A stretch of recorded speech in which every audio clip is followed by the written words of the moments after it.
Call this regular meeting of the Board of Commissioners Wednesday, January the 18th. That's 5:30 p.m. Maddie, would you please call the roll? Commissioner Ernst? Here. Commissioner Engel? Here. Commissioner Rollins? Here. Commissioner Vogelsang? Here.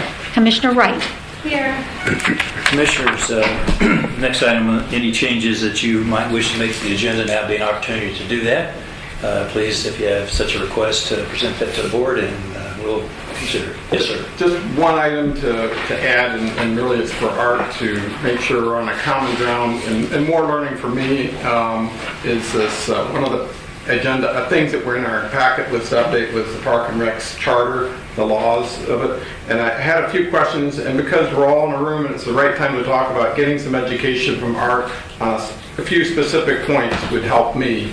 How about if I just add that under Executive Director's report? And that's fine. Then y'all lead into that, if that's okay with Art? Sure. All right, any other changes, requests? Hearing none. This is an opportunity under public requests for the members of the public who wish to address the Commission for issues or concerns that they might wish to be brought to the district. Please do so. Come to the podium, state your name and address for the record, and the floor is now open. How's it? I'm going to make you feel worse. It won't be the first time. It won't be the first time. It's like old times already. Earl Starkoff, 2385 Northwest Executive Center Drive, Boca Raton 33431. Good evening, and it's nice to see you all again. This evening's agenda includes your deliberations and setting priorities for the various capital improvement projects that were reviewed at the last meeting. I'm here to discuss one of those projects with what I'm offering as a suggestion. I believe will save the district several $1 million. Will provide the city the opportunity to once again demonstrate the proof of concept of artificial surface, and result in a net saving of capital dollars for both city residents as well as district residents, and create job security for city employees until such time as proof of concept is proven. What I'm speaking about specifically is the installation of 3 rectangular fields of artificial surface at Patch Reef Park, which, as reflected in your minutes, has in our previous budgets, sorry I keep saying "are," but I'm interested, has an estimated cost of $3 million for those 3 fields at Patch Reef. My recommendation is that this project should not receive any funding from the district because it's not warranted by the facts, and as I'll discuss, have other alternatives to satisfy other objectives. I'd like to review the facts, since we have some people who may not have lived through the last 5 years that this issue's been before the public. The fact one is that during the planning phase for Patch Reef Park, the contractor who handled the master planning did a wide-ranging independent survey of the user groups, and somewhere between 95 and 98% of the users of the rectangular surfaces oppose artificial. That's a pretty overwhelming number when you consider, for example, the last park referendum that was defeated 2-1. The tax-paying public that uses rectangular fields has had several opportunities both at this podium and in public meetings and hearings, and they have consistently chosen their preference for natural surface over artificial. There is support for artificial, but the only support for artificial by adult residents has been by Vahan Varian on behalf of a couple of dozen gentlemen that he plays with, and they like the surface and believe that they will get more games in on rainy nights. For these past 5 years, there are only 2 youth sports groups, Boca Justin Cross and Pop Warner Football, who have supported the city's recommendation for artificial surface so that fewer games and practices are canceled. These 2, and this is a fact, based on the last city's report to the district, these 2 youth sports groups only field 150 to maybe 200 resident players per season. At least one representative from these two groups has stated in public hearings, and the transcripts are in your files, that they actually prefer to play on grass as a natural surface, but they still supported the city's recommendation for artificial. As many of you heard me state before, youth teams do not miss games. If the fields are closed because of moisture, they're rescheduled if they have any consequence in any standings, whether they're recreational or competitive play. On rainy school nights, only some children attend practices at the choice of their parents. So the conclusion from these facts are that this couple of dozen adults and 100 or so children are frankly not large enough to fiscally justify expending even $1 million of public funds by the district on one field for the sake of playing or practicing on an occasional rainy evening each year.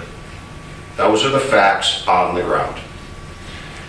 What is being presented for your consideration as an alternative is really a political rationale, not a fiscal justification, so that the city will grant permission to the district to go ahead and spend $7 million of the district's money for what is a current public need for 4 more rectangular fields for scheduling regardless of surface, to be installed at the Hornley, as well as to provide access and facilities at Meisner Dog Park. So it's a very wide-ranging use of the $7 million for a very broad public usage compared to the couple of hundred of people that are expected to have $1 million spent on their behalf.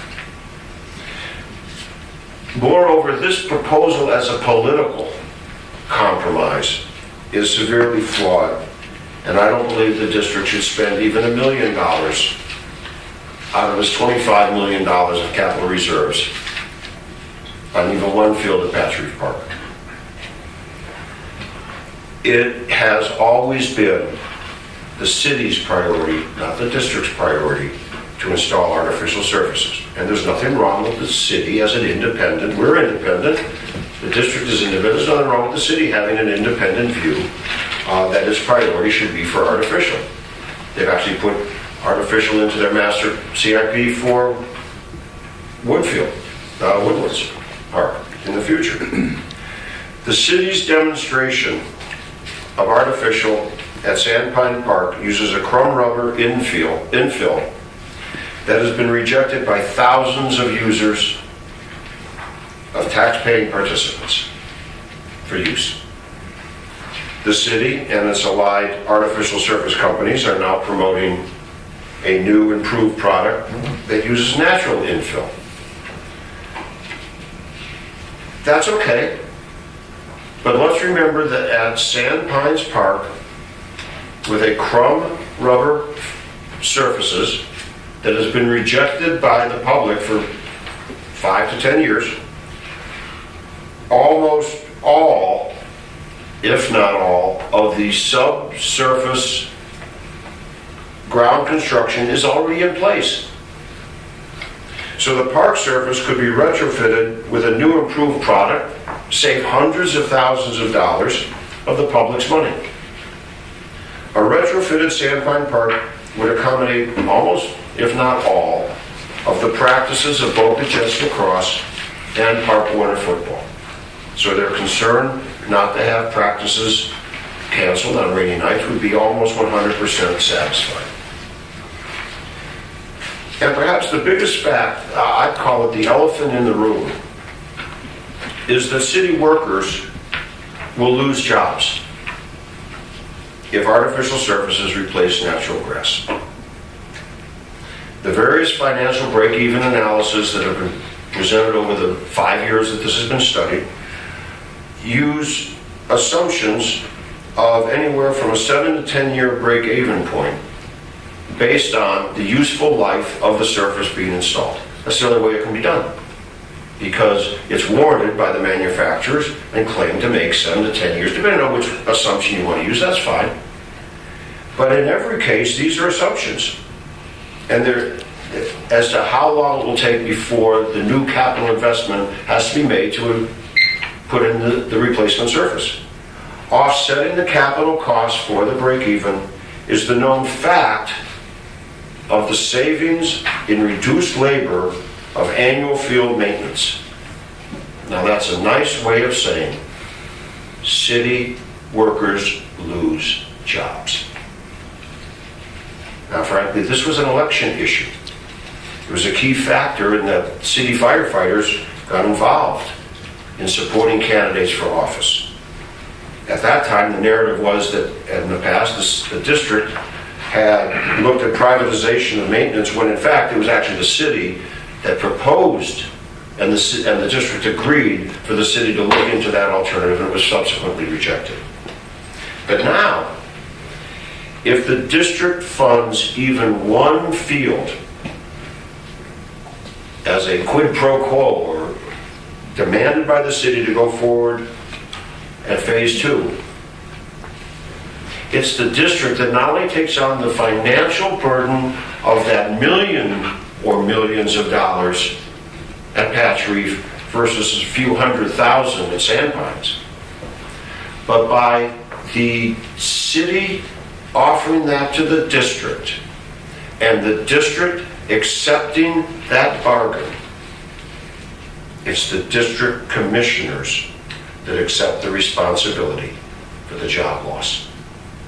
Because it will come out that the district accepted and put in permanent installations, not the city.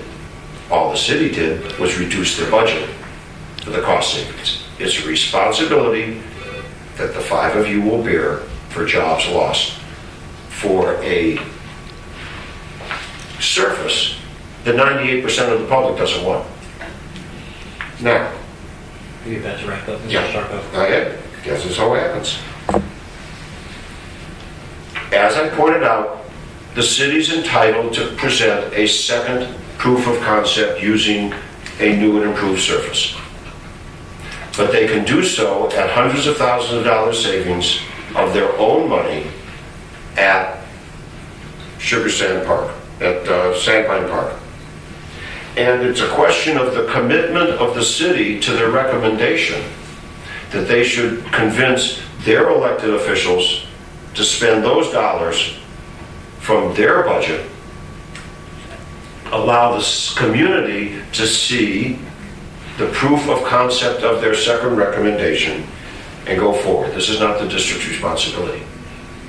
And above all, however that works out, it's not an issue that should further delay proceeding with phase 2 at DeHornley and Meisner Park.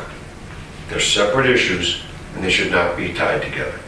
So my recommendation is that you do not approve $3 million or even $1 million for any use at Patch Reef Park. Preserve the dollars for other needed improvements at Patch Reef Park. And suggest to the city that they do proceed with your interest, but not your financial interest or responsibility, with a second proof of concept study at Sandpine Park. Thank you. Did it again, Ron. Floor is still open for members of the public. I'll save my rebuttal for our discussion later on this evening. Please, Thank you. name and address. Very short, I Okay. did not go up there. My name is Rhonda de Villiers. I'm a member of the board of Friends of Cumberland, the secretary this year. And I just wanted to say thank you again for keeping the boardwalk, the tower, and the pumps a priority. We really, really appreciate it. That's it. Thank you. You're welcome. You're welcome. Mr. Gomez. One item.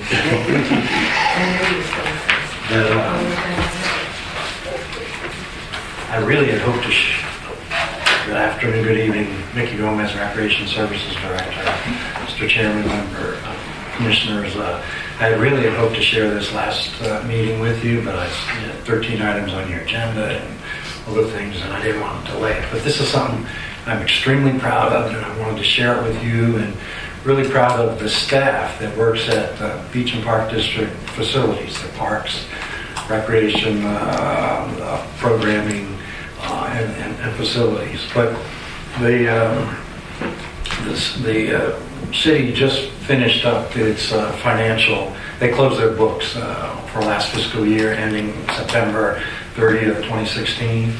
And the Beach and Park District, you give us operation and maintenance dollars to maintain all your parks and facilities and replace capital lawnmowers, vehicles. And in the 15-16 fiscal year, the budget was a little over 15.8 million. We spent 14.6 million. We saved 1.2 million to the Beach and Park District just in the operating budget. I was looking at athletic fields all morning long, and I was talking with the athletic maintenance supervisor at the Hornley Park. We were walking the soccer fields, and well into the soccer season, and a lot of use out there, and we put 27 fields out there, and actually the soccer fields look fantastic at this time of the year. And he said he just takes so much pride. We talk about this in meetings with all the supervisors, looking at the budget as this budget at its home. He's trying to save as much money as he possibly can, reduce the amount of water used out on the fields, reduce the chemicals, and still have the best product available. So really proud of the fact that we were able to turn back $1.2 million to the Beach and Park District from the operating budget. In addition to that, we estimate how much revenue we're going to bring in through field rentals and entry fees into the parks. And we said we'd bring in just a little over $1 million, and we did. We brought in $48,500 more than that. And then finally, the special interest budget. Probably new to some of you, but this is a budget we have that's not tax supported. It's totally funded on program and class fees from our rec centers, our tennis centers, our pools, athletics, and we brought in, not tax supported at all, $2.2 million from those user fees, and we spent $1.5 million. So we turned back a little over $700,000. When you add all that up, now in my math, it turns into $1,989,380.09 that we turn back to the district. And I feel really proud of that, and I'm really proud of our staff that work in your parks and facilities and the job they do. And I saw that pride today walking on the athletic fields. And then finally, the last thing is, this is the Inspector General report for last fiscal year, and 50-something pages. And they're at a lot of the city bid openings. They do audits in finance. They come and audit our facilities. They received over 900 hotline calls. They saved millions of dollars in their recommendations. A lot of potential cost savings. They've referred 14 items to law enforcement, made 104 recommendations. And I really, things do take a while to get through purchasing and get things done. But I called up the finance director and the purchasing director after I read it, and the city of Boca wasn't mentioned at all in this. And that shows what a good job the city of Boca is doing in terms of the Inspector General. And so, just wanted to. Well, hang on, Mickey. First of all, thank you for that information. It's always great when we have funds set aside that we don't use, and the product that you're delivering is under budget and it exceeds expectations.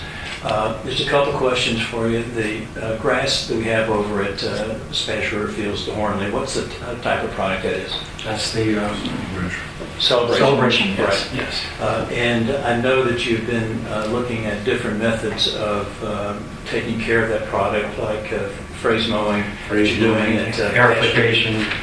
Right.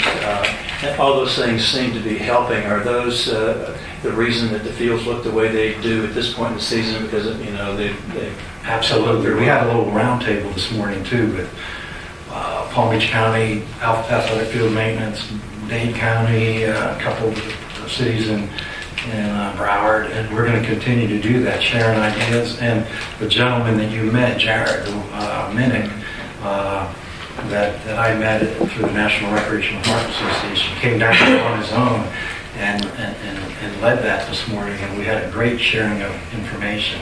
But it's using some different chemicals. It's air. One of the best things you can do is just cut your grass 2 or 3 times a week, and that provides a greater base with the roots to keep that shear tension. But yeah, everything we're doing, the phrase mowing, the aerification, and we have reduced watering and chemical use. Well, it's obvious. I mean, I'm in the parks a lot, Patch Reef and Hornley, and it's apparent that they're being very well taken care of. The one issue, and this is kind of the elephant in the room, we do have a lot of times where we have downtime due to fields that are squishy from the rain, and their play is prevented to keep from damaging the facility. My question to you is, do you feel like that our inventory could use for the purposes of our residents fields that are made of artificial products, like maybe environmentally approved? I have promoted the use of artificial turf in a couple areas. The one great thing about the Hornley, we built it with your dollars. It's so big that we're able to rotate fields around. And in the 3 years that facility's been open, we have never replaced a blade of grass. We've never brought in new sod. At Patchery Park and Woodlands and some of our others where we have very narrow fields and we can't adjust them, and that's where I would recommend looking at some artificial turf, because you can play year-round. They're not down for 8 to 12 weeks when you're putting new sod down the middle, because we've worn it out. There are a whole lot of there's developments daily in the artificial turf industry that we continue to look at. I know a lot of people have told me the new artificial turf at Boca High is fantastic. Yeah, well, I didn't want to put you on the spot, but we don't get you here very often to be able to ask these questions, and so I'm going to ask you to hang 1 second, because if any other commissioners want to get a piece of you, I want them to do it now. I had a quick question. Well, I just want to say thanks for coming to the first couple of meetings that we had. I hope you continue to come. But the people that you met with this morning, did they have any experience in Dade County or anywhere else with the artificial turf? We didn't even. You didn't get on the We didn't subject? even talk about artificial turf today. Okay. This is strictly how to grow grass better and more sustainable. And have you had much feedback from the public from Sandpine? Because I know my son had T-ball there, and they did not like falling on that turf. It was hard, and it hurt them a lot. So I couldn't imagine playing soccer on a field like that. Well, it wasn't the field that we wanted, and it's 6 or 7 years old now. Mm-hmm. And there's so many more newer developments that it's so many more products out there that are so much better. Right.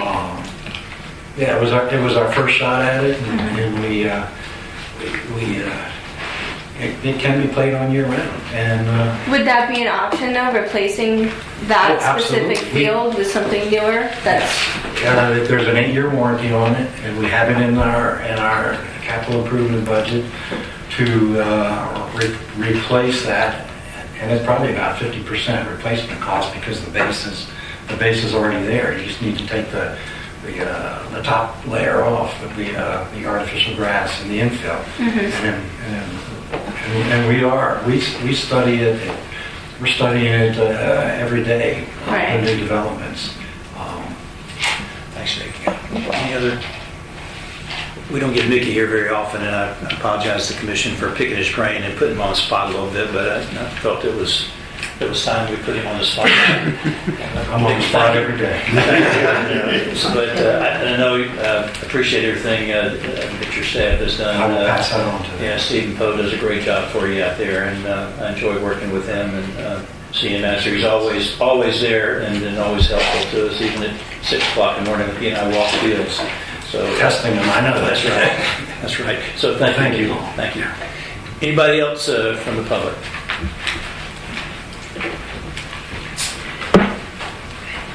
Good evening. My name is Jason Hagensick. I am the new president and CEO of the YMCA of South Palm Beach County, 6631 South Palmetto Circle. I've been in the community for 6 months and about a week. Many people have a New Year's resolution to live a healthier lifestyle. My New Year's resolution was to introduce myself at the Beach and Park District meeting, so I get to check that off the list and say it's a pleasure to be in this community with people as engaged as you are. Thank you. Thank you. Welcome.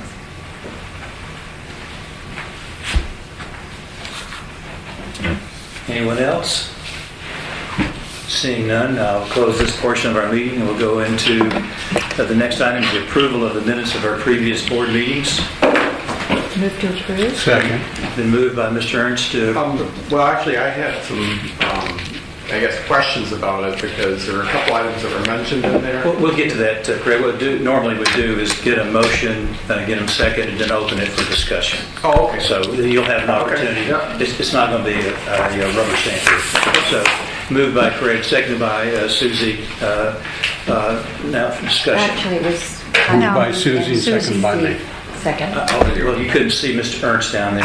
No, I'll get this in. No, it's okay. I don't want to disrupt the...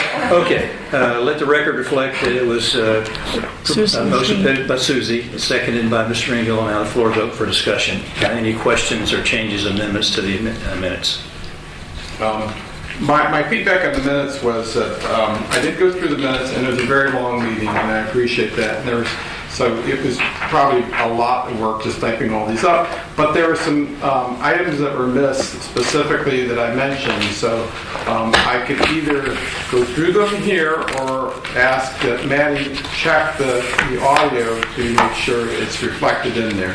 Specifically on Gumbo Limbo, I asked Jennifer, I think it was, about the pump station and that she's building pumps that would accommodate a larger Gumbo Limbo. And I think that's kind of important. And she did. She stated more that it would be more accommodating. And I think if we're going to spend $2.5 million to fund it, we want to make sure we're preparing for the future, not just a replacement. Well, obviously, the fact that they're not in the minutes doesn't change the fact that they are, in effect, going to be expanded. If you would, my suggestion, go ahead. Why don't we defer the approval of the minutes for this meeting? Commissioner Ernst can provide you with the issues that he feels should be included, and we'll bring the minutes back for the next meeting. I'm okay with that. Okay. Yeah. I mean, obviously, the minutes can't capture everything, but most salient points, Craig. But to your point, if you feel that should be stated, we'll have Maddie review the meeting and make those changes, and we'll take a look at it. So we'll table the motion until next meeting. Okay. You're welcome. The first order of business is discussion of the district's project priorities. And the scope of our first meeting we had was to bring everybody up to speed on where we were with the various projects and the stages. And it's been my experience, too, that even once you establish priorities, those things tend to be a moving platelet. And the fact that things can change that may force something to the top quicker due to repairs or things that need to be taken care of quicker than what was originally anticipated. But with that said, in your packet, there are a list of the district projects, and it's titled Discussion of District Project Priorities. And what I'd like to do is just go around the table and get everyone's opinion on those projects and rank them. Is that what you're suggesting, Mr. What I think staff would appreciate is the board focusing on what they believe are the priority of the projects they would like to see achieved from the current time through the end. In other words, give us the most important to the least important. Not that we can finish all of these in the current fiscal year, which we cannot. I can probably guess which project will be number one, but it would be helpful so that at least staff could have some direction so we could concentrate on the desires of what the board wants to accomplish as compared to what the staff may want to accomplish. Art, it's fair to say that we, A, could not do all of these in one fiscal year, and two, the way the workflow on these projects are is that it's not anticipated that we do this in this fiscal year. Correct. That is correct. So, I mean, that influences some of my rankings and some of my priorities, knowing that some of these things like, I think we're talking about the pump and piping project, that's going to fall over and maybe even beach renourishment into... Well, yes, and some of the projects, keep in mind, we do not control. And some of them we do. For example, the Gumbo Limbo Pumps and Piping Project is being completed and done by the city of Boca Raton. The Gumbo Limbo Boardwalk Phase 2 is also a city of Boca Raton project. It's listed merely because we will be the funding source, and the prioritization or advancement of those two projects will be at the discretion of the city of Boca Raton, which I think they are moving forward with both of them, but we do not have a say in how they expedite those two projects. Yeah, so the end result of this, if we rank these projects, Art, will give you, then we've got to come to a consensus as to how we feel these projects should be delivered, because we have 5 commissioners with maybe 5 different opinions on what's number 1 and what's number 2, and then so you're going to have to help us with some of that. Well, let me help you with the easy one. Oh, okay. I would presume that in everybody's ranking list or list of desires of things to be accomplished, that the completion of the Sugar Sand Park Science Playground renovations would be number 1. That's my number one. Yeah. Okay, so that was easy. Okay, we can adjourn now. Okay. Now it gets into the more difficult, but let's, having what I said, let's just defer the Gumbo Limbo project for the boardwalk and the pump and piping for the time being. So we're now left with projects that are totally within our control. In other words, we will plan, design, and construct each of the remaining facilities, with also the exception of the city maintenance facilities at Spanish River. So we've got Swim and Racket Center, the Sugar Sand Park Science Playground, Patchouli Park Artificial Turf, the second field house at Sugar Sand Park, Tohonley Park Phase 2, Ocean Breeze property, and I will add one more. You may want to just make a note. At our next meeting on February 6th, the city of Boca would like to come and talk to us about improvements that are going to be made at the Lake Wyman site. And Jennifer Bastiga will come before us at that meeting to explain that. Now, that will be a project, again, where we're being asked to participate in financing a loan as compared to undertaking the design and construction of the facility. Can I ask a question? Sure. On all the projects, when you say, I understand the city has, it's their land, they can start the project, but on any of these, could we leverage off the city to tell them what we want and let them do it? Take for example, the Swim and Racket Center. It's all designed, we know what we want. You know, there's a benefit to the city purchasing staff and process and all the stuff that they do, right or wrong, but could you just hand it over to them and say, do that rather than us do it? There certainly would be no prohibition from doing that. We have exchanged projects in the past. Right. And I suggest to you that it is best to let the city design and procure their projects and let the district procure and design their own projects. The only reason I was asking that is... There's no cost benefit, and there's no benefit in timing. Well, it's the timing.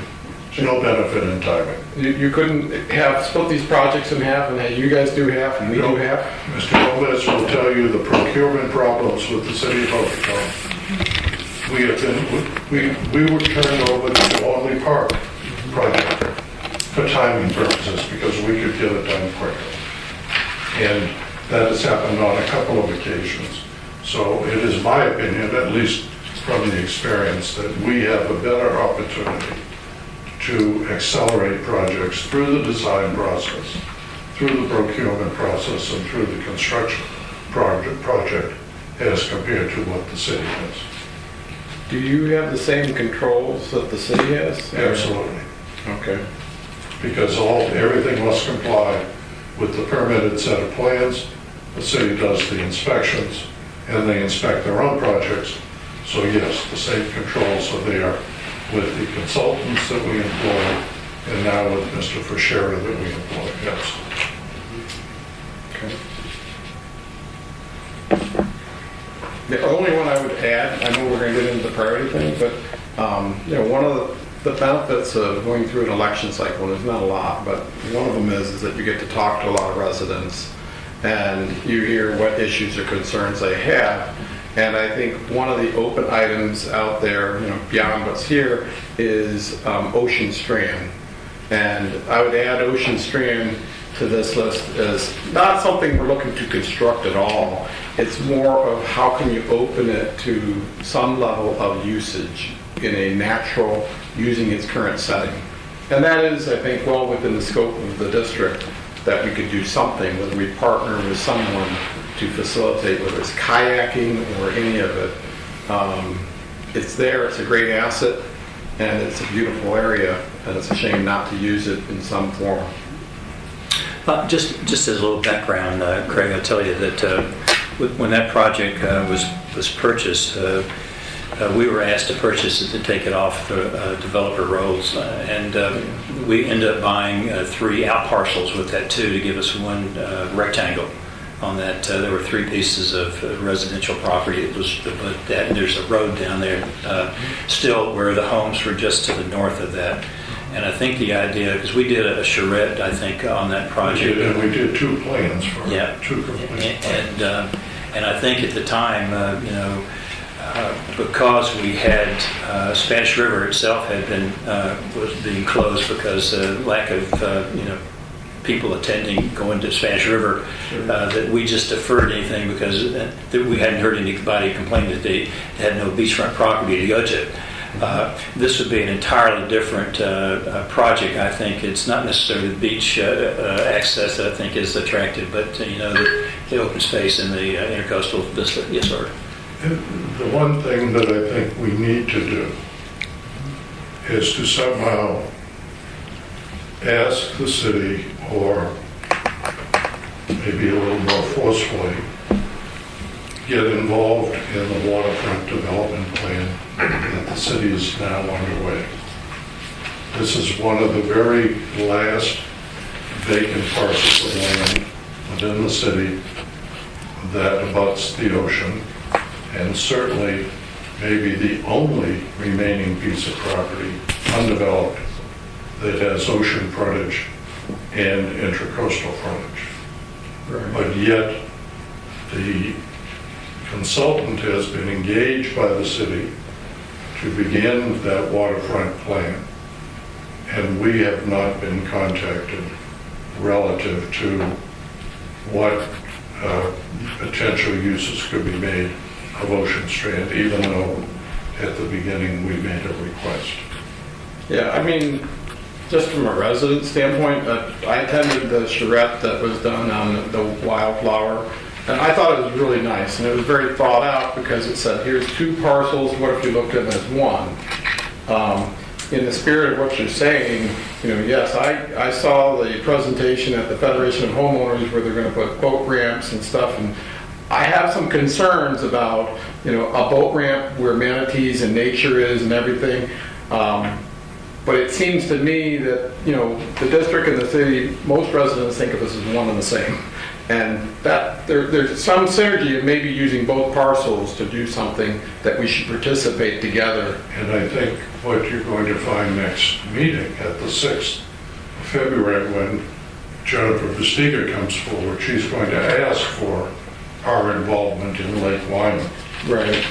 And this may be a good opportunity to ask, what is our involvement in the other parts of the waterfront? Well, Wildflower wasn't included in the waterfront plan, was it? I think it was. I think they were. Well, it was all of it. the boat ramp property adjacent to the south of it, Yeah. I believe is part of the... Silver Palm. Yeah, Silver Palm. But I don't think Wildflower was. I'm not sure. I think it should be. It Am I was. right? We, Right, it's not included in the comprehensive. Oh, it's Right. not? No, it should be. That was before the referendum went through. I think it's still not going to be included at this point, but it definitely wasn't included in the waterfront. Wyman is, and if they want us to be obviously involved in Wyman, you would think they would also be welcome to us being involved in the comprehensive waterway plan, I would think so. along with owning Ocean Strand. You would think so. I think that would be a really good opportunity at that time And we'll to. ask Jennifer. So, Yeah, let's so wait- how- keep it on yeah. target. We'll defer all of that until Jennifer comes here next meeting. My only mention of Ocean Strand is to open it to some use, whether it's yoga or an open gym. It's very low cost in the nature, that's the Be thought more like a process. passive park. Very passive, it's just, Yeah. Yeah, well, I think passive would probably be the preferable term, given the neighbors that are so close proximity to it. Absolutely. So, and I think being sensitive to that, I think we add that to the list and move on and see if we can, because we could talk about these individual projects and never get through to half of this. So if we can at least get to some priorities, then we can have some meaningful conversation afterwards about how we're going to go about staging these projects. So, Greg, with that said, we're going to add Ocean Strand to the list passive park. as a passive park, and I mean it opens possibilities for other more activity there. But I think it's got to be done with the design with the neighbors involved there, because it's a wonderful location that would be another. Gym in our crown of parks that we have here. So, And pull out both of those plans for the next meeting. so We have to finish plans. with that said, I think everybody agrees that item number 1 on the priority list is finishing Sugar Sand Park Science Playground renovations. And Craig, I'll yield to you to start with your list and just go through, and we'll throw these out and then come back and massage these. Yes, Aaron. Quick question. Did you say to keep out the city maintenance facility for now? Yes, because that again is on city property Okay. and will be designed and built by the city. Okay, so the top 3 just That is keep out? correct, yeah. Okay. I have them in rank order, so Okay. I'll go at it, and you can move them. All right. Sugar Sand, number 1, we'll get that done. Then I had them in order with, Gumbo Limbo obviously is the boardwalk, number 2, but they'll take care of it, so we don't have to worry about that. City maintenance facilities, Mickey's got a project, and all those people will be busy with that, so we don't have to worry about that. Then comes Swim and Racket Center. It's really, I think you're ready, from the architect, it sounds like they're ready to go, and this is train in motion, so. Well, what we do, Mr. Fisher, I don't see Mike here, and I are redlining the last set of construction drawings, and we'll have those back to Mr. Mumar this week. They're going through the PWC Public Works review process downtown, and we'll be ready to potentially bid that project sometime around the 1st of March. Okay. So number 2 is, I guess, the Swim and Racket. I'd go ahead and put on the radar. In all due fairness to you, Earl, I hear you about artificial. I haven't heard a lot of people say they like it. But I also know, as a daughter who's playing at Boca High, that field is dramatically different than Sandpine. So if it means that there's more playing time and availability, I'm fine with Patch Reef as a project as number 3, but I'm not sure, maybe there's another opportunity to redo Sandpine as a test point to do that. first, so it's an enigma. DeHornley, phase 2, I think they're mutually exclusive. I don't see this as a city says you have to do one or another. I think we just have to say, it's funded and ready, please do it. But that's a conversation I think we're waiting for the city council meeting. So, but if it's funded and ready, give them the money and let's make it happen. And also it's all contingent on funding. I don't know how much money we have how much is it all going to cost. Each of what you have identified are in our budget, which we think are fair estimates. Do you have the money in the account though? Yes. Oh, okay. Well, good then. Let's keep on going. The old house at Sugar Sand. I love the Boca Hoops program. It's a phenomenal program. Let's finish it up. I assume that's for the roller hockey? Yes, that's a $7 million number by the architect at the last meeting, Okay. which we do not have budgeted in this year. Craig, you were talking about the location. The roller hockey is just north of the existing field house. And I think Okay, yeah. and I think the field right. house we're talking about would drop in between this community center and the existing field house, right? No, the new field house Yes. is going with the roller hockey field Okay. houses. At one time, we flip-flopped on that, so. Yeah, the city told us that we needed to go in that location. Okay, well, that's even better because it keeps that outside basketball court The area. city needed that area for some of their summer camps and so Okay. on. All right. I will be remiss though. My daughter says you need more skate parks, and they've done a great job out at Loggers Run. So next year I will bring to the table a skate park of some type of fun. Well, there's a skate park already. It's small. Yeah, but there's nobody ever on it. Barely. Go out to Loggers Run. They converted that whole roller hockey thing into a phenomenal skate bike park. It is impressive. The liability I cannot imagine, but it is fully occupied. And that's out West Boca, but that's something for the future. Okay. The last one on the list I put was Ocean Breeze, only because I don't know where that's going to go. There's a lot of tough decisions of what will happen with the West Course. They're kind of out of our control, but certainly support. I'll give a more update on that during my report, sorry. That it's on the agenda. Yes. That was a Good start, Craig. It's a start. And that's what we're trying to get a feel for is, because I think you'll find when we get through here that we're very close on these priorities, I think, and we'll see what Ms. Wright has to say. Sugar Sand. And then I had the swim and racket center. I swim there a lot, and the facility definitely needs, I don't even like to go in there, really. So that would be my number 2. And then I kind of had phase 2 in the field house kind of at a tie because they're really both a necessity. But I kind of had the field house above phase 2. And then Ocean Breeze, because we really don't know where it stands right now at this point, so I kind of had that at the bottom of the list. But I feel like if we knew more about the project, we'd kind of put it better in position, I think. So hopefully things will get moving a little bit more with the city and we find out a little bit more. But that was my So list. I had Sugar Sand Park, Science Playground 1, Swim and Racket 2, second field house 3, and what was 4? Phase 2. Phase 2 is 4. Uh-huh. And And then Ocean Breeze. Ocean Breeze. What about Patch Reef Park? Oh, that was at the bottom below Ocean Breeze. I was an athlete all my life. I prefer not to play on turf. That's me personally.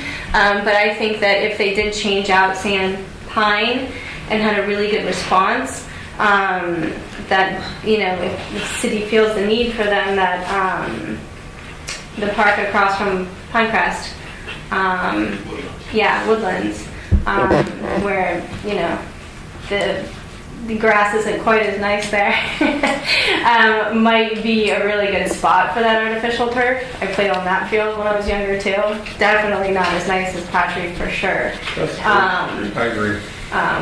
But because I know that as a soccer player, playing on turf is rough. Really hard on the knees and the lower back, especially now that I'm older. And I know that the adult soccer players really prefer not to play on turf. So that's my Okay, opinion thank on you. that. Thank you, Steve. Well, I'm pretty much in agreement with Aaron and Craig. Science playground goes without saying. Swim and racket club, we've got that rolling. We need to continue. I believe number 3 should be the second field house here. And I ranked it there because that's something that's under our control. That's something we can do. We don't have to worry about what the city does. The other properties, Patch Reef, putting AstroTurf down, I think, Earl, your timing was impeccable. I think it certainly merits turf certainly merits a test, and Sandpine seems to me to be a great place to do it. So pending the results of the test at Sandpine, then we can make a decision on Patch Reef. DeHornley too, we really need to wait to find out what the city decides they want to do with that property. We still don't know yet. We haven't been given an okay to proceed with anything, even though we have the money budgeted. So I would like to see what the city has in mind for that. And then finally Ocean Breeze, because once again, we don't know what the final disposition of the property is going to be. I want to throw my 2 cents in on Lake Wyman. This was brought up in 2012. The city came to the board. I wasn't sitting on the commission at the time, but I feel like the city comes to us, and I'm not disparaging the city here. The city comes to us for specific projects, but we're not only the city. We're unincorporated Boca as well. And before we do more for the city, I would like to see us do something for unincorporated Boca, because as a resident of unincorporated Boca, we're a part of the Beach and Park District. And things like Meisner Trails, Parque Placido, these are all properties that could be incorporated into our system. How exactly would be up for discussion, but I think they should be given some recognition. So before I would consider Lake Wyman, I would want to hear about what we can do with the properties that I mentioned that lie outside the city borders. Ocean Strand, I agree with Craig that we need to do something with it. We can't let it lie fallow. I would like to see it as part of the waterfront plan. We have to decide, the city has to decide whether or not they want to include us. I would hope they would, but in their waterfront project. And I think I've said more than enough. All right, so your turn. Okay, of course, Sugar Sand Park is top of the list. My number 2 is the swim and racket, because we're expending all this money on these trailers that we put out there, and we also need to provide things for the community that are not being provided right now as well as we could. Number 3 is phase 2. If we could get that going, that is going to be a critical issue, since our agreements with FAU may not, we may lose some of the fields at FAU. Number 4 is the field house. Number 5 is Ocean Breeze. And number 6 would be Patch Reef Park, although I'd like to see that money go someplace else in Patch Reef Park. What about you? Well, I just want to start out with a little clarity on this issue with the sports turf. I've officiated high school soccer games at Boca High, and I've played soccer on the fields over at Spanish at Sandpine, and they're 2 different products. They really are. The one at Boca High is a premium product. It's not. It plays as close to playing on grass as you can be. It still has the crumb rubber, which I've never been in favor of, because it clings to your socks and you can't get them out. Even when you wash them, there's all these little beads of rubber all over. And I think the product at Sandpine, as Mickey said, was not probably, it was their entry into the market. And I think it was an opportunity to try, because they had some funding, I believe. Didn't you have some funding from the feds or something like that? Housing funding. I'm not, and I've been to, looked at sports turf in Las Vegas, where they have water issues, in Nevada, where they have massive soccer fields that are all, or rectangular fields that are all sports turf fields. And I've been to Weston, where they have this cork and coconut fiber infill. The product is greatly improved. To everybody's acknowledgement, everyone would rather play on grass if they had their druthers. And I'm the same way, because there's nothing better than grass, and that's what we do well down here, is we grow grass. The issues that I've run into, and I take issue with any comment to the contrary, is that there are a lot of days that are lost due to inclement weather. And I'm not talking about playing in lightning. I'm talking about where there's rain. And there's a lot of times that we've dealt with the city on field closure issues simply because of the moisture. And they're sophisticated enough where they actually have moisture meters where they go measure the moisture in the ground, and that's when they determine they're going to close the field. I think the approach is a little bit conservative, and I've always, and as Steve Poe will tell you, I've been out there walking the fields with him before the sun comes up to make sure that the fields will be open that day, to make sure that they haven't misread the meter and we're a little bit too conservative in their approach. And with all that said, I'm saying to you that I think there is a need for sports turf, and I'm not saying that it should be, I'll show where it is on my priority list in a moment, but I think that there's a need and a place and a time where that product can be used, especially in the spring. And I'm not suggesting what product we use or where it should be placed or how we do it. Putting it down at Sandpine is fine. But I think if you put down that product that I've seen and I've played on, similar to Boca High, and it's an expensive product, you'll be surprised at how many folks would rather play on that surface than not play at all. And I think that's the issue that I see.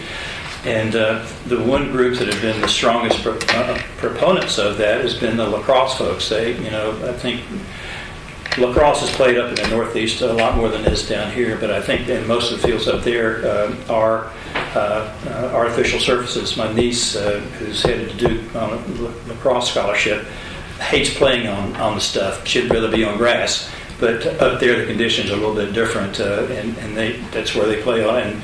And lacrosse, and I know some of the soccer folks that have been mentioned do not mind playing on sports turf.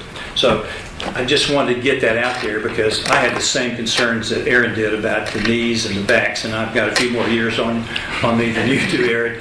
But I can tell you that it plays true, surprising enough, even on a damp evening. The ball doesn't skip like I thought it would the first time that I refereed a game there. I was very surprised at how true the ball played. But with that said, I'll get to my list after that. The first item I had was the Sugar Sand Park playground renovations, of course. I had DeHornley Park Phase 2. I'm the eternal optimist, and I'm not suggesting that we'll be able to get this approved by the city, but I do believe that we're closer to that than we ever have been in getting that a go-ahead. If that were to change, of course, that'd change my priorities. My item number 3 would be the swimming racket. If we can't do the DeHornley, then I would certainly do a swimming racket like everyone else, so in the same ballpark there. Ocean Breeze. I put Ocean Breeze as a priority because we put a lot of time in that, and I don't think we're going to come to any conclusion on that until probably after the elections. And there are a lot of issues associated with that are beyond our control to manage. But that would, by putting that as a priority, I want to send the message that I still feel like that's an important part of our open space planning that we need to consider, and I don't want to lose sight of that. I had Patch Reef Park down as my next one. Artificial turf. 1 field, 3 fields. I think that we have an obligation to take a look at a really sophisticated sports store product over there. Perhaps if we're going to do 1 field, do the southwest field over there as an experiment. I think if we were to get phase 2 of Hornley done, we're not going to have to worry about any maintenance personnel being lost by shutting down or closing the maintenance over at Patch Reef because of sports turf. The product will still have to be maintained, may not require as much manpower as what we currently have in cutting grass, but I think that that's an area that is ideally suited to consideration. And then I had the second field house as my final item there. I felt like that we're still a year and a half, 2 years out from doing anything seriously with that, and these other I think ones that we can get accomplished and checked off our list, at least a good third of these before we have to worry about the field house. I like Boca Hoops, and I certainly wish I could have them as a number 1 because they do a lot with our kids and our programs here. And if we're able, and if we can't get to Hornley, if Ocean Breeze becomes an issue that gets past us would be beyond our control, then I would certainly accelerate the second field house in a primary position. So there we have it, Art. Can I adjust one of mine real quick? Sure.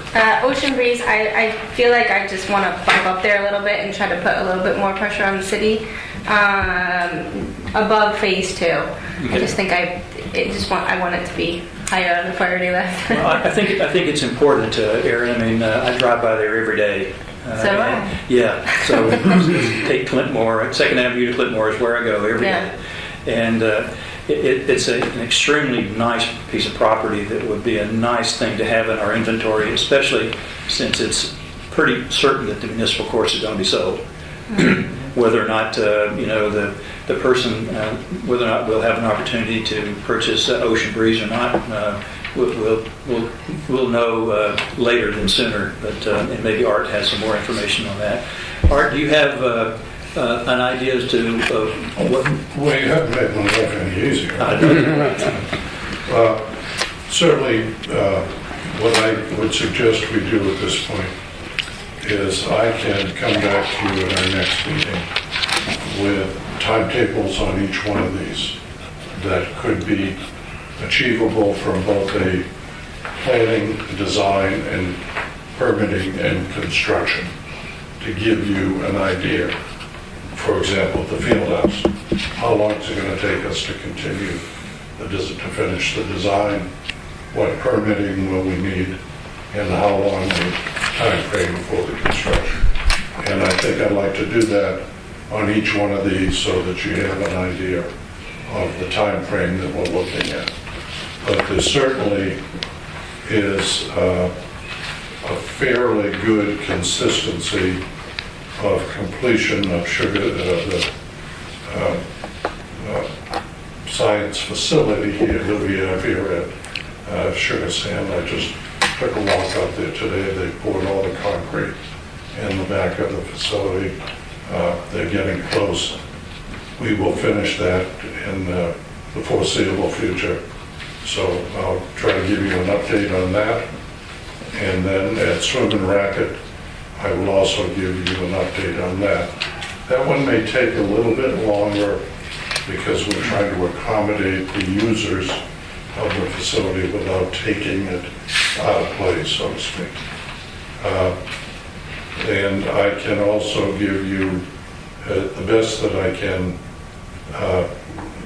phase 2, how long that would take from beginning of approval from the city to the end, because we have some design done and there'll be time to complete it, to get all the appropriate permitting, the bidding, and construction. So if that's acceptable, I'll go forward with that type of an analysis. Great. On this. I think it's great. 2 things. One, I agree with Steve that this is the district, so we do a lot for the city, but it'd really be nice that, is there a park or something out west that is in the territory that really should be, part of the mix, and maybe it's more of park it as something to look at during the year independent of these are the projects, but I do think there should be some, benefit to district taxpayers. And the second, Just if I may, we have done that in the past. We had a district participation at Verde Elementary for a number of years, where we built facilities over there for outdoor activities. That was an arrangement with the school board, was within the reserve area, so to speak. That was very well used, and eventually the school needed the property, and the local community had very little use out of it. We did a little bit at the Del Prado School, same type of an arrangement. We haven't had any larger type of involvement in the reserve area, although we did buy the swim and racket center when it was in the reserve area, and it got subsequently annexed into the city. If I may, on my commissioner's bucket list, if you will, would be something similar to what they have in Queens County, New York City, which is a park corridor. It's not consecutive parks, one right next to the other, but it's a series of parks starting at the city line just about with Alley Pond Park, and going west to Cunningham Park, and then to Flushing Meadow Park and Forest Park. And if you look at it from the sky, you see this little band of green broken up by homes and businesses and thoroughfares and what have you.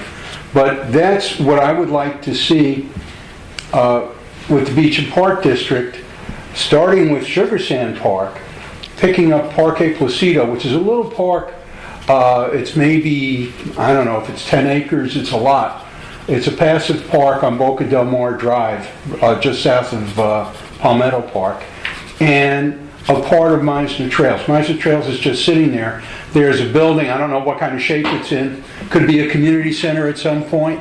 The Meisner Trail facility could be the western end of this quote-unquote green belt. But that's what I would like to see. I don't know, is it entirely doable? I don't know. But Ask yourself that, Steve. I looked on our project list, if you think that's doable. well, like I said, it's on my bucket list. Yeah, I mean, I think the district historically has done kind of regional parks, isn't that correct, Art? I mean, the city has pocket parks like you're talking about, but we have done more regional type parks where they can benefit, a larger body, both because we're probably closer to the center of the district in this location than any other spot, and it's a pretty big commitment that we've made to this district. And Ocean Breeze is another big parcel of property, and I think we do better when when we reserve those kind of open space. That's just my feeling.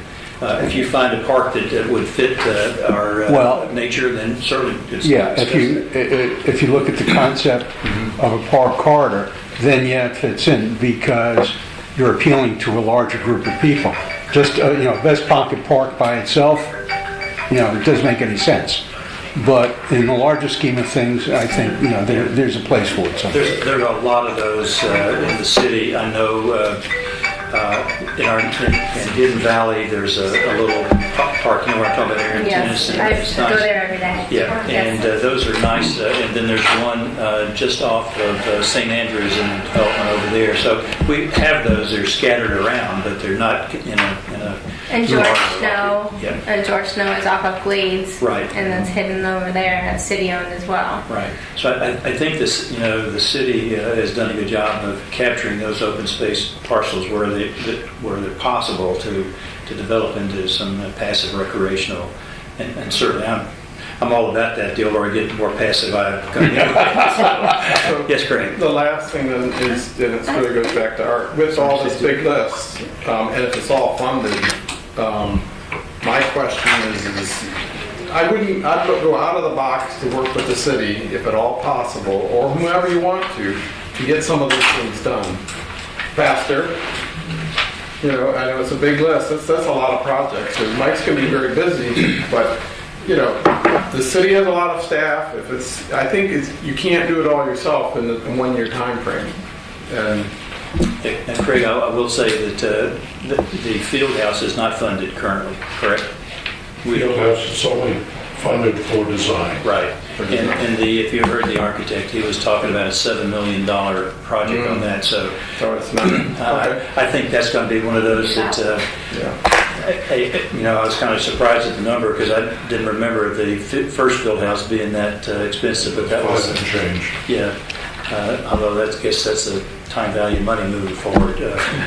But I think that, as Art said, we do have the funds available for a number of these projects that we can get underway, and that's what we want to try to do. Yeah. The trick on some of these things, like the Swim and Racket Center, is doing that to interrupt the activities over there in the least possible manner. And so that's going to be a staging issue that we have to consider. The tennis folks swarmed in one evening when they heard about this, and I live with the past president of the tennis league, so I hear about that all the time. But I think if you can come back with a plan with and have some cost figures too on how we can get this project done. I mean, I'd love to see these things start being ticked off our list and as completed projects, as Craig said, and move them on. And we'll give them to you so that we can display the stages of these projects every meeting that we have or every month. We'll give you an idea. Sue has a question. I do, and two questions. We're not including FAU in any of these projects. We have a $650,000 commitment for FAU. Okay. And the other is, when I heard the $7 million for the field house, but what do we have budgeted for Sugar Sand for the community center? What do we? Yeah, what do we have budgeted for the community center? For this one here? No, the one I'm Swim and Racket, my bad. 4.6, I think, is going to be the final estimate. I haven't received it. We have $775,000 this year budgeted. Yeah, so I think that the actual cost is going to come in closer to 4 and change. Okay. Low falls. Okay. Thank you. Any other questions, Sue? No, thank you, Bob. Okay. Great exercise, team. That was good to work through that. Art, look forward to your... The next item of regular business is approval of the Sugar Sand Park air handler proposal. Mr. Koski. Mr. Chairman, we see that on your agenda on page number 7. It is a $215,270 expenditure. We have previously installed the air chillers for the community center building, and now this is the second phase with train for the air handler units. The chillers make the cold air that passes through the handlers, just like what you see at your house and your air conditioner, and the handlers blow the cold air through the cold and warm air through the buildings. And we recommend, train has been the equipment that we've used since the construction of the facility, and we recommend approval of the air handlers for $215,270, and that number, if you want to look at it, is contained on page number 11 of your package. Move to approve. Second. Discussion. This is a process question. I mean, Floor's open. do you have to get bids for this, or? This is to, since we have trained, Right. you don't want to put in something other than train in the way of the equipment to have this more complicated type of air conditioning system, so we're staying with the same manufacturer. They provide maintenance for us as well. So this does not require a bid. Okay. Good question. Any other discussion? There's a motion on the floor to approve the Sugar Sand Park air handler proposal by Train. All those in favor say aye. Aye. Opposed, like sign, passed unanimously. I think you got the tinning invoice in there, Art. Did you want to? Maddie, did you give everybody a copy of this? Did you get that? Okay. From JRV Services. Oh, yeah. It's here. I saw it. As you recall, a gentleman came before us at our last meeting suggesting it would make the playing of pickleball a little bit easier out there if the windows were tinted because of the sun coming in. I don't know, Craig, is it okay to take pickleball when you... I still want to play it, so I get to do this, so I'm all in on making it better. So. Yeah, it's a bill under $5,000, so it's for $1,845 to accommodate the public request from the last meeting. Would request that be approved. So moved. Moved by Commissioner Engel. Second by Commissioner Ernst. Any further discussion? All those in favor say aye. Aye. Opposed, like sign, passed unanimously. Thank you, Art. Two copies. The next item is Ocean Breeze. Art, if you... Briefly, I have some good news and some bad news. Let me give the good news first. I met last week with the city manager and the mayor. Chairman Rollins was on the telephone for the meeting, and the city indicated to us that they would look favorably upon participating with the district to provide us under an interlocal agreement whatever funds we needed to participate in the acquisition of the Ocean Breeze Golf Course. They also indicated that they would provide the necessary consent as required under our enabling legislation for the acquisition of the property. So the two obstacles that we have with the city seemingly are removed. The next obstacle is still the moving parts of how do we go about doing this.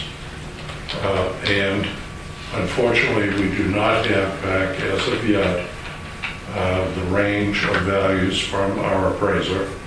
I spoke with them every day this week, including Monday, and we advised the city manager and the mayor that that information was not going to be ready for us. So the city manager suggested that I send a letter to him indicating that, and he felt it would be appropriate then for the city not to consider the Ocean Breeze issue at their workshop of the 23rd of this month. So I know immediately after I sent out the letter, a councilman requested the city manager to cancel the meeting, but the city manager called me today and said they're not going to cancel the meeting. He, the city manager, is just going to give an update, and the matter will be deferred for more detailed discussion at a later date. So that's where we are. Okay. Anything else on that, Art? No, sir. Okay. Commissioner Vogelsang, Secretary Treasurer.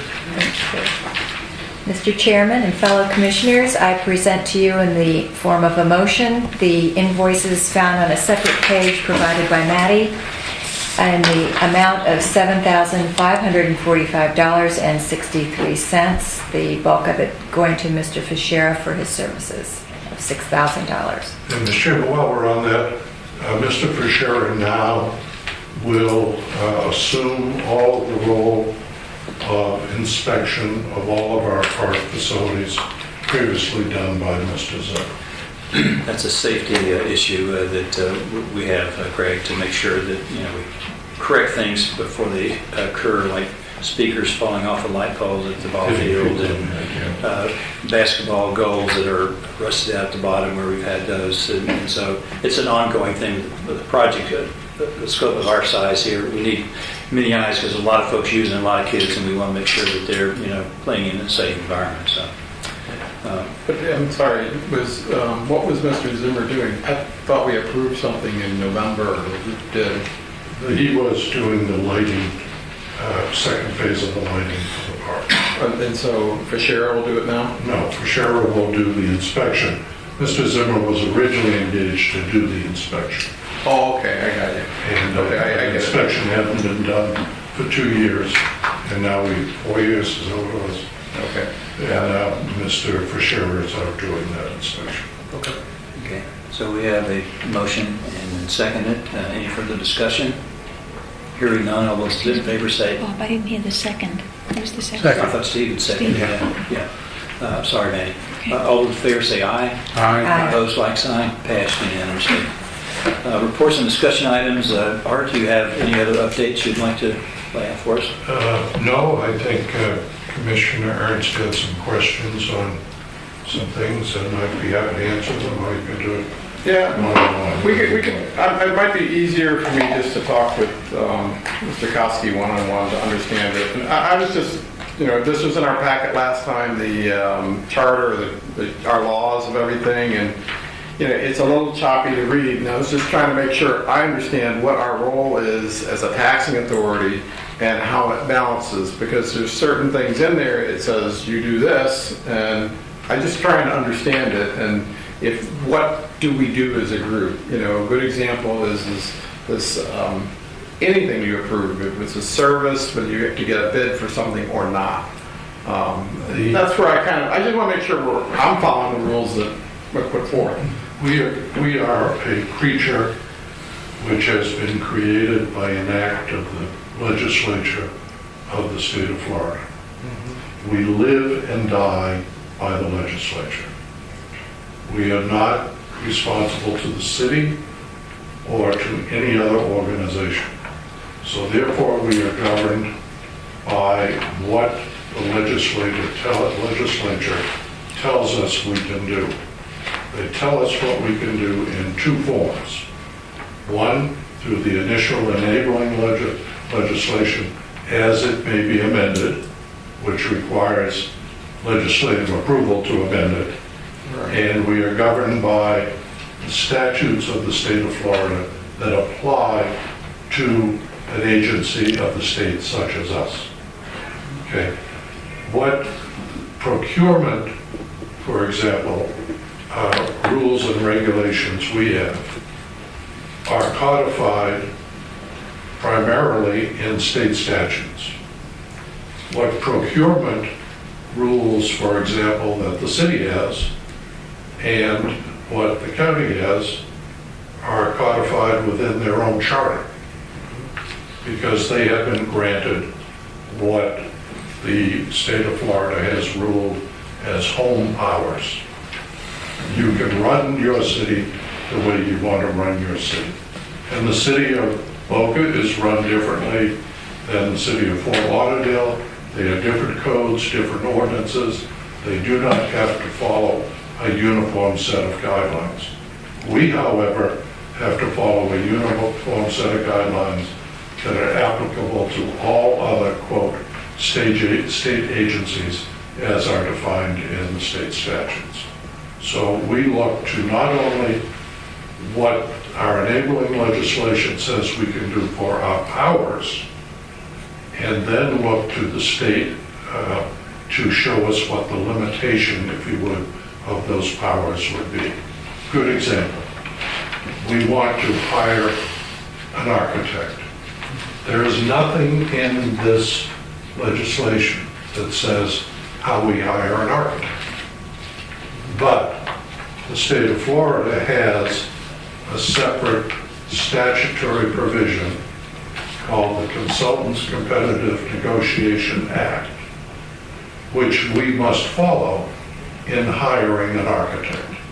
That being, you do not look to the cost of the architect as the governing feature of your engagement. You look at a various number of factors that include the experience of the architect, where his office is, whether it is minority owned, how many other projects has he done for you, etc. So it's a combination not only of what's in here, of what you're looking at, but also what the state says we may do. Yeah, that's why I think we should do this offline. so I can understand it from just a standpoint, because one of the things my predecessor was concerned or interested in was a procedure or a manual book. And it's a very complex thing which you have, and so it just kind of begs the question to me, maybe there is some merit to simplifying it so that we all are on the same page. If you see this book, this is a compilation of material that I have gathered throughout the years relating to ethics, gifts, conflicts of interest, and a very varying amount of other factors that are supplementary to what is in the enabling legislation. I don't have it by memory. I'm down to the last 3 pages, and I'll get to that soon. But I suggest to you that if you have any questions, that we do them on a one case-by-case basis. Okay? I think that's the safest way. What I gave to you last week is a good guide. Don't take a gift if you think in any way it's reasonably given to you to affect your vote that you may give at this commission. Sure. And various other things may get a little more technical. For example, a meeting cost. If you go from a meeting here to another meeting across the street, do you get two fees for attending the meeting? Okay. Each of those we have to look at individually. Okay. Yeah, Craig, I think over the years is that we've come to, I'm not going, if Art doesn't know what's in that 3-ring binder there, I'm sure not going to recall it. But we've relied on his competent legal authority to the point where, I know that everything that we do is entirely ethical and above board, and you'll find out any challenges, any questions you have. Art generally knows the answer because they're things that have occurred to us before, but they're also certainly, I want you and Aaron as new people on the board to develop the same kind of relationship with Art that we've had over the years, to respect his professional competency, and feel free at any time to ask these questions at our meeting, to ask Art on one-on-one, because we're as transparent a board as you'll ever find, and we want to keep it that way. So feel comfortable in asking those questions. There are no dumb questions. Okay, so Okay. I appreciate it. So I'll schedule Only tell me it's Thank you. you're very welcome. All right, does that cover you? Includes me, yes. Okay. At this point, Commissioners, is an opportunity to get anything on the table that you want for future agenda items, any comments that you want to bring to the table from our constituents. And I'll start with Commissioner Vogelsang and open it for her. Just have a question for everybody to think about. If we do go forward with Ocean Breeze, Steve and I have constituents who don't live in the city.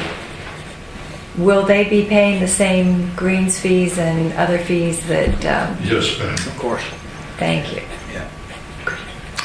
Yeah, I couldn't see using our taxpayers' money in the reserve area not to give them those accommodations, because now we've negotiated with the city where our residents have access to, the taxpayer residents, to Red Reef Park, same fee basis, and Spanish River. And Spanish River. So we haven't been able to get the library negotiated in that deal, but it comes up every now and again.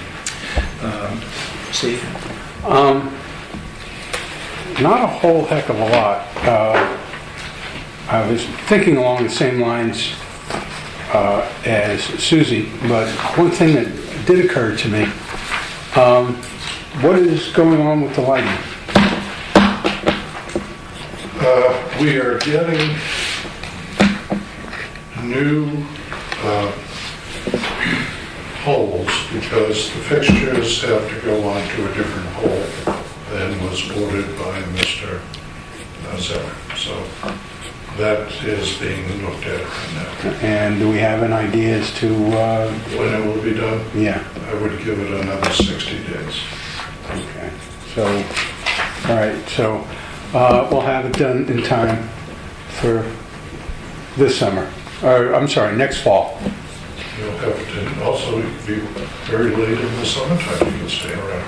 Yeah, well, that's past my bedtime. Commissioner Wright. Yes, I had a couple things. That FPL solar tree thing that came to us, I get really excited about stuff like that. So I was wondering if maybe we could invite this Mr. or Mrs. Chalk Sheet to a meeting to do some sort of presentation about the solar trees, see if it's actually a reality that it would be no cost at all to the commission or the city. Because I think it would be something that would be really cool to have just for the residents to see. Just an idea, see if it would be no cost. And then also Norm Engel, he's a captain for the fire department, came to me and asked me if he could be, him and a bunch of other firefighters, I guess, were really involved in the building of the Sugar Sand Playground originally, along with a lot of other people, I guess. And he was wondering if he could be somehow involved in the opening of it, him and the other guys that were involved. We anticipate that once we get ready, just prior to cutting the ribbon, that there will be some additional community involvement for fencing, picket placing, maybe some artwork from students from FAU. There'll be a lot of things that the community can enjoy, maybe in the last week as we approach the ribbon cutting, so I'll keep you posted. Yeah, and then if Brienne can, I don't know if you can compile a list of original people that were involved, if you can think of names or whatever, just to keep them involved in the opening of it. That would be I think what might be a good idea is just to put out a broadcast of some sort with some media asking for those folks that have participated in that. I know a lot of them have left. Passed away, but a lot of the folks that you're talking about, Aaron, probably are on Facebook or something like that, where we can retrieve them and invite them to a community service day to do the things that I was talking about. I'll try to get that out in some media form as we get closer to that. In addition to that, I would open it up to anyone in the district who would want to participate in something like that, because I'm sure that in addition to the people that were on the original project, that there are newer residents that would want to participate. Have school-age kids now who may have been living somewhere else at the time of the construction of the original playground, that they would want to participate too. So I would, let's open it up. I don't want to open the site up until we're ready to. No, within the parameters. Yes. I think that requires some logistics. I can do a blurb and a Facebook post on that when you're ready. Okay, that's good. Yeah, I think it just kind of requires some managing that project, because it could become a huge project. But I think at the same token, a lot of folks, especially the ones who built it, and we were trying to keep it in a similar type of construction and a similar product, because we respected the work that those original pioneers did on that. And going forward, it'd be nice to have some new pioneers that can do the same. And even after it gets open, there may be continual involvement. Yeah. A lot of growth. He just was really heartfelt that he wanted to be involved. So It's good. I pointed, there were thousands of people on those weekends building that playground. Yeah. Art, will you follow up on Yes, we'll take and get that also as far as those solar trees, make arrangements for that? Okay. Thanks. One more thing. Yes. The Swim and Racket Center, have there been any, in terms of the tennis facility where they play, is there any other places where we could shift the people too during construction? Any other, like, I don't know, country clubs that would be willing to let people use their courts, or any other, I don't know, high schools, anything that people could play at in the meantime? We will not be affecting any of the courts. None. No. Okay. The only thing that would impede someone getting there would be parking, and that's why we're trying to phase the construction to provide adequate parking. Okay, and then so all swimming is the users. only one that's going to be. The swimming presents the issue because of the Department of Health requirements of the size of the trailers and providing the restroom facilities. Right. And the pumping equipment being built into Chuck's Steakhouse. But Meadows is going to open earlier Yes, and possibly offer some more swimming lessons in addition to what they already do. Yes, we've been talking about that. We're improving the lighting at Meadows so that we can open when it's Yeah.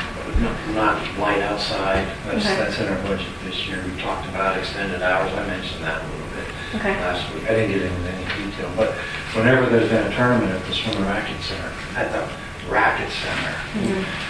who's ever playing that can't play at the Racket Center can play at the downtown, on the downtown clay courts. And Patrick as well. Patrick right? is hard, but if they want to play at Patrick, Patrick. absolutely they Okay. can play there. Okay. Yeah, I think the biggest group is there's the Palm Beach County Women's Tennis League that fields a lot of teams, and they use both Memorial and Patrick or swim racket because they're clay courts.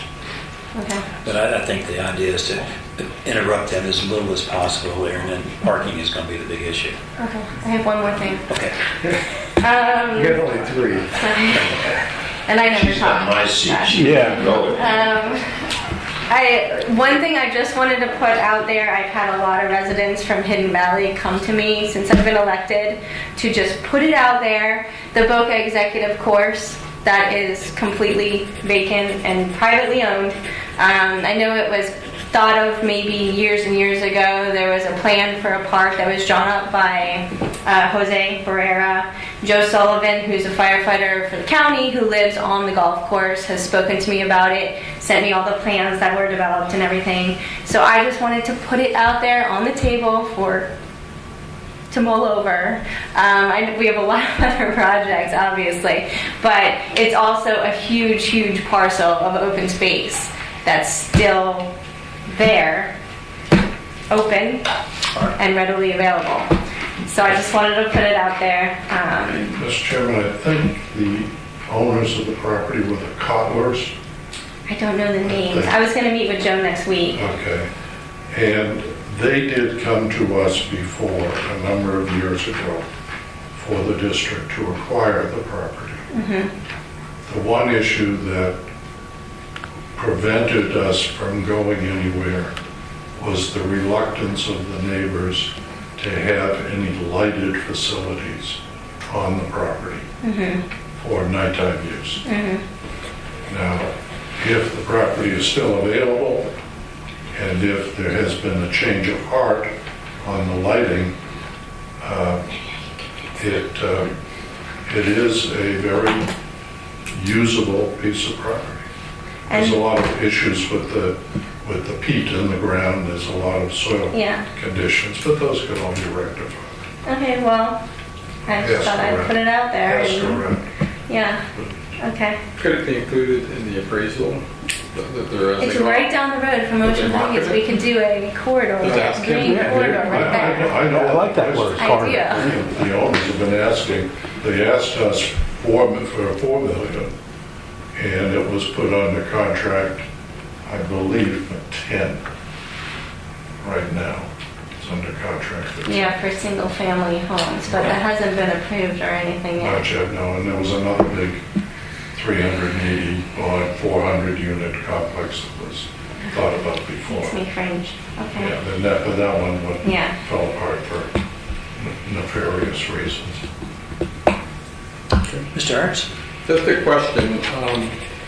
There, I know the history, I'm sure, but is the beachfront properties that were, there was 2 small parcels that were for sale, and I read that they are further in their process of development. 2,500 and 26. Yeah. 2,500, 2,600. Well, 2,500 was never for sale. Because when we got notice of it, that was after the city, the owners had approached the city for a permit. And when we approached the bank that is the owner of 2600, that was also under contract at the time. They were both under contract. Well, 2500 was actually in for permitting and had been sold to that owner. All right, I mean, it's just a shame that such a contiguous beach is kind of interrupted, and if there's ever an opportunity, you know, to put a price on it. Yeah, well, it would have been nice for somebody to say, no, you can't build on it. Agreed. Could you still buy it now? I mean, the price goes up that they have a... We talked to a lot of the people there. We talked to the people, the Petroselli family, and we were told flat out they weren't selling. Anything else, Commissioners? The only thing I have is, first of all, great meeting, great input. Appreciate the contributions Aaron, you and Craig are making to our meetings. The lighting issue was a problem here because of the kids running around in the parking lot during the fall season. And we have the same problem, Art, over at Horn and Spanish River. If you come into the parking lot, it's on the lakeside there, it's very dark. I'm not suggesting we do any lighting around the lake, although I think that'd be a good idea. But along the parking lot there, those lights, don't illuminate the parking lot sufficiently, in my opinion, and it presents a safety issue. And I don't need to have a study to tell me the lights are not adequate, but I would like to have some ideas about replacing those with the LED fixtures like we have here. If you can. What about solar lights? Have those been tested anywhere? Any kind of solar? We looked at solar paneling for this building, and when the solar people were saying you could put it up, generate all your own power, and sell power back into the grid, and it didn't work. I can tell you that as a recent visitor of Legoland, they put the entire parking lot with solar panels, and you park your car underneath them, which is really impressive. I mean, they use the parking lot as your covers for cars, and it's like, I've never seen that before. Wow. Expensive. Yeah. Well, I do want to follow through on that because I think during the winter months when the park is more heavily used, it gets dark early. And there's a lot of young kids running around there. I mean, you see them here and over there.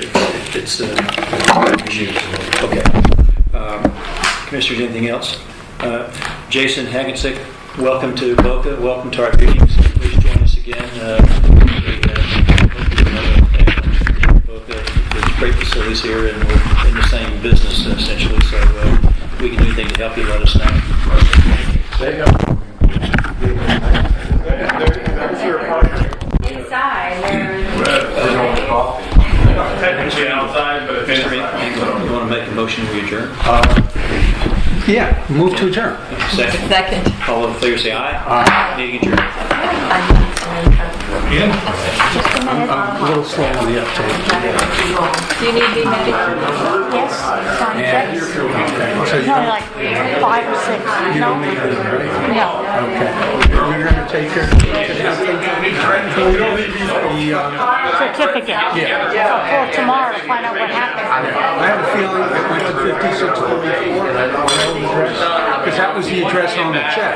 I use so few checks, and I have so many left. Yeah, that's probably what they To did change then. it. We have the same issue with Rice Trail. We don't want to park it on the backyard. It's like Well, what I was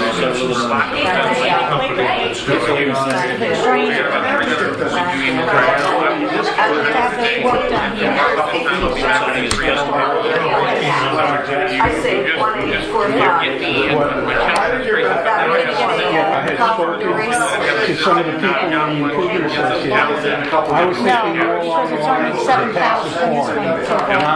Not, maybe with the No, the check total 7,000 something, so we have that money in the checking account. That's who that was. Yes. He said Yeah, to tear it down. well, yeah, like I said, I don't know what kind of condition it's Well, in. he told me what kind of condition it's in. I live there, but I've never been back. Yeah, I've He walked said it's past it. totally. What I was looking at